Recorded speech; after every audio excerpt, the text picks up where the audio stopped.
Hi, welcome to యూఈటీవీ. తెలంగాణలో phone tapping వ్యవహారం ఆంధ్రాలోనూ ప్రకంపనలు రేపుతోంది. షర్మిల తన ఫోన్ ట్యాపింగ్ వ్యవహారంపై ఆధారాలు ఇస్తున్నారు. వైవి సుబ్బారెడ్డి దగ్గర ట్యాపింగ్ అయిన ఆడియో ఉందని కూడా అంటున్నారు. అంటే ఎంత విచ్చలవిడిగా ట్యాపింగ్ జరిగిందో అర్థం చేసుకోవచ్చు. ప్రాథమిక సమాచారం ప్రకారం మావోయిస్టు సానుభూతి పరుల పేరుతో వందల మంది నాయకుల పేర్లను ట్యాపింగ్ జాబితాలో చేర్చారు. వారి కదలికల్ని ఎప్పటికప్పుడు నిఘా పెట్టారు. ఎప్పుడు అవసరమైతే అప్పుడు నెంబర్లను ఆ జాబితాలో చేర్చి తమ పనులు పూర్తి చేసుకున్నారు. వ్యక్తిగత జీవితాల్లోకి చొరబడ్డారు. ప్రభుత్వం ఎవరెవరి ఫోన్లు ట్యాప్ చేసిందన్నది ఇంకా అధికారిక సమాచారం లేదు. కానీ అనధికారికంగా మాత్రం చాలామందికి క్లారిటీ ఉంది. ఇప్పుడు అధికారికంగా బయటకు రావాల్సి ఉంది.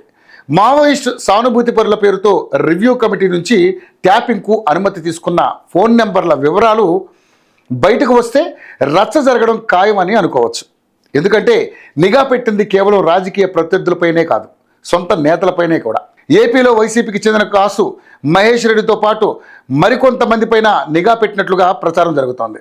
బీఆర్ఎస్లో ముఖ్య నేతలందరిపైన నిఘా పెట్టినట్లుగా చెబుతున్నారు. కేసీఆర్ కుటుంబంలోని కొంతమంది పైన ట్యాపింగ్ అస్త్రం ఉపయోగించినట్లుగా చెబుతున్నారు. అంటే ఎవరిని నమ్మలేదు. అధికారికంగా తమ ఫోన్లను ట్యాప్ చేయించారని తెలిసిన తర్వాత ఎవరూ సైలెంట్గా ఉండే అవకాశం లేదు. అందరూ తీవ్రంగా స్పందిస్తారు. వ్యక్తిగత స్వేచ్ఛకు భంగం కలిగించిన వారిపై విరుచుకుపడతారు.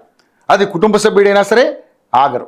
ఫోన్ ట్యాపింగ్ వ్యవహారంలో వైసీపీ బీఆర్ఎస్ కలిసి కట్టుగా పనిచేశారన్నది అందరూ నమ్ముతున్నటువంటి విషయం. ఇంకా చెప్పాలంటే అధినేతలు ఎక్కువగా ఇన్వాల్వ్ అయిన విషయం.